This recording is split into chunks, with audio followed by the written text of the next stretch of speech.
नाम जप को आध्यात्मिक उन्नति का एक सशक्त साधन माना जाता है। ये भगवान के पवित्र नाम का बार बार उच्चारण करने से ध्यान और साधना का मार्ग भी प्रशस्त होता है। राम, कृष्ण और राधा जैसे दिव्य नामों का जाप आत्मा को शुद्ध करता है और व्यक्ति के जीवन में सकारात्मकता का संचार करता है। भगवान के नाम का जप न केवल हमारी ध्यान शक्ति को बढ़ाता है बल्कि भगवान के प्रति हमारी भक्ति को भी और गहरा करता है। संत तुलसीदास जी ने श्री रामचरितमानस के माध्यम से हमेशा ही राम नाम के जप को ही जीवन का सार बताया।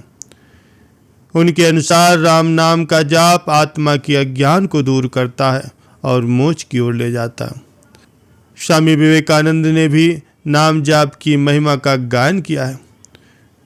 उन्होंने कहा है कि ये व्यक्ति को ध्यान की उच्चतम अवस्था में ले जा सकता है जहां वो भगवान के साथ एकाकार हो जाता है। परम संत श्री कबीर साहब ने भी कहा है कि नाम की अनंत महिमा है। भगवान के नाम का जप करने से व्यक्ति सांसारिक दुखों से मुक्त हो सकता है और सच्चा भक्ति मार्ग भी नाम जप से ही संभव है। प्यारे सज्जनों, संत रविदास जी भी नाम के बहुत बड़े प्रेमी थे। संत रविदास जी के सामने एक लकड़ी का कठौता रखा रहता था। वे अपना सारा कार्य उसी से करते थे और उसी से भी उन्हें बड़ी बड़ी सिद्धियां भी प्राप्त होती थी। ऐसा इसलिए था क्योंकि हर कार्य को करते हुए उनका नाम जप सदैव चलता रहता था। बड़े बड़े योगियों को भी आश्चर्यचकित कर देने वाली सिद्धियां उन्हें उसी कठौते के जल से प्राप्त होती थी।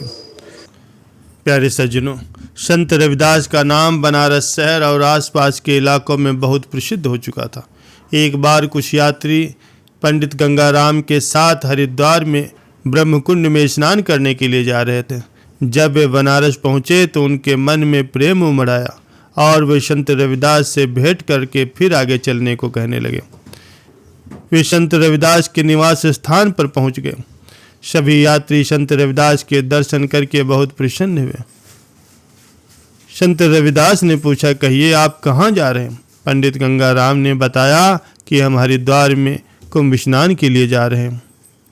संत रविदास ने यात्रियों से कहा कि गंगा जी के लिए मेरी ओर से ये भेंट लिए जाओ। ये भेंट गंगा जी को तब देना जब वे स्वयं हाथ निकाल करके ले, नहीं तो इसे मत देना। संत रविदास की भेंट लेकर के यात्रीगण हरिद्वार की ओर रवाना हो गए। कुछ दिनों में ही यात्रीगण हरिद्वार पहुंच गए। उन्होंने गंगा जी के तट पर यात्रियों की भारी भीड़ देखी।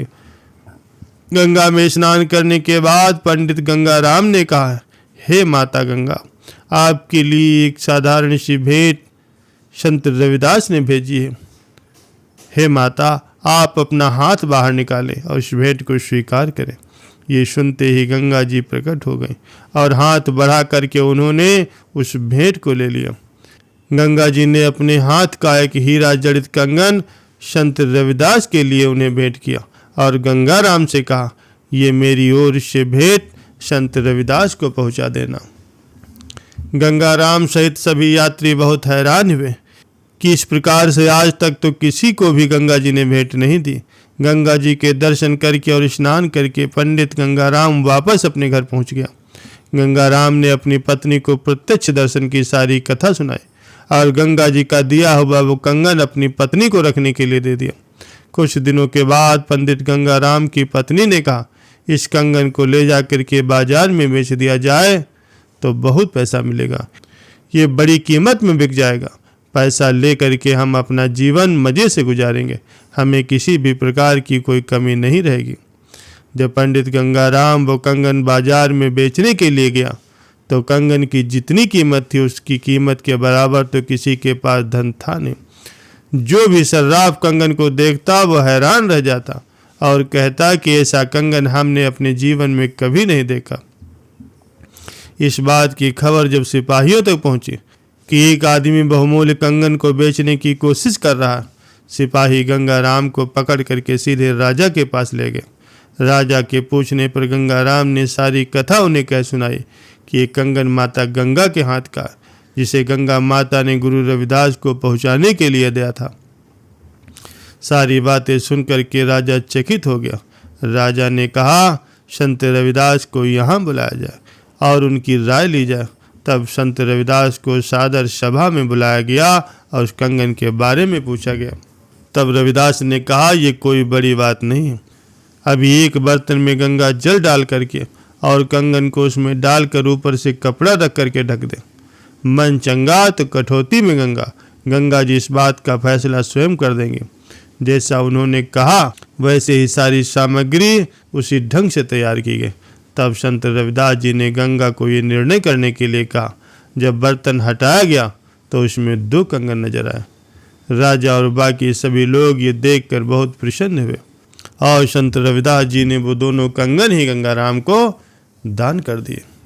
प्यारे सज्जनों, संत रविदास जी का वो दिव्य कठौता इसीलिए चमत्कारों से भरपूर था क्योंकि संत रविदास जी हर समय नाम जप करते हुए अपनी सारे कार्य किया करते थे। काशी के बड़े बड़े विद्वान संत रविदास जी की महिमा को बढ़ता देख करके उनसे जलने लगे। एक दिन उन लोगों ने विचार किया कि रविदास जी को राजा से दंड दिलाया जाए, क्योंकि वो चमड़े का पवित्र कार्य करने के बाद भी भगवान के नाम का जप करते हैं, भगवान की पूजा करते हैं। लोगों ने राजा के कान भर दिए। जिस राज्य में ऐसा पवित्र कार्य होता हो वहाँ अनाधिकारी पुरुष भगवान की पूजा करता है तो वहाँ पर अकाल पड़ जाता है। संत रविदास जी को राजा ने बुलाया। राजा ने उनसे कहा, आपको भगवान की पूजा करने का अधिकार नहीं है, फिर भी आप शास्त्रीय पद्धति से उनकी सेवा करते हो, उनकी पूजा करते हो। इससे हमारे राज्य में अकाल पड़ जाएगा। रविदास जी बोले, भगवान मुझसे स्वयं ही पूजा करवाते हैं तो इसमें भला मैं क्या कर सकता हूँ। राजा ने कहा, ये बातें बनाने से काम नहीं चलेगा, इसका प्रमाण क्या है। संत रविदास जी ने कहा कि मैं अपने भगवान की मूर्ति को वहाँ पर विराजमान करता हूँ। अगर वो आपकी गोद में आ जाएंगे तो मैं मान लूँगा कि आप विद्वान हो, आप जो कह रहे हो ठीक हो। अगर मेरे बुलाने से ठाकुर जी यहाँ आ गए, मेरी गोद में बैठ गए, तो मान लेना कि भगवान मेरी सेवा स्वीकार कर रहे हैं। सारे ब्राह्मणों ने राजा के सामने इसे स्वीकार किया और सारे ब्राह्मण वेदों के मंत्र पढ़ करके ठाकुर जी को बुलाने लगे, लेकिन भगवान किसी के पास नहीं गए। संतों ने कहा है कि भक्तों की प्रेममय पुकार से जितना प्रभु प्रसन्न होते हैं उतना वेद मंत्रों से कभी नहीं होते। जब संत रविदास जी ने अश्रु प्रवाहित करते हुए भगवान को पुकारा तो भगवान स्वयं आकर के उनकी छाती से लग गए। ये देखकर सारे ब्राह्मण हैरान रह गए। उन्होंने कहा, ऐसा नहीं हो सकता, ये इनकी मूर्ति है इसलिए ऐसा हुआ।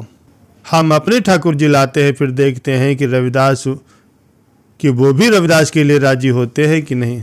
प्यारे सज्जनों, रविदास जी इसके लिए भी राजी हो गए और ऐसा दोबारा फिर से हुआ।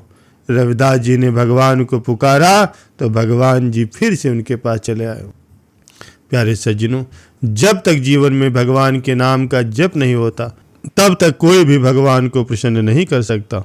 आप चाहे कितनी भी बड़ी साधना क्यों करें, आप चाहे कितनी भी बड़ी साधना क्यों न कर लें, आपकी सारी साधना को काम, क्रोध, लोभ, मोह आदि विकार लूटते ही रहेंगे। साधक को पता भी नहीं चलेगा और वो भीतर से खाली हो जाएगा। इसलिए भगवान के नाम का जप हर एक साधक को निरंतर ही करते रहना चाहिए।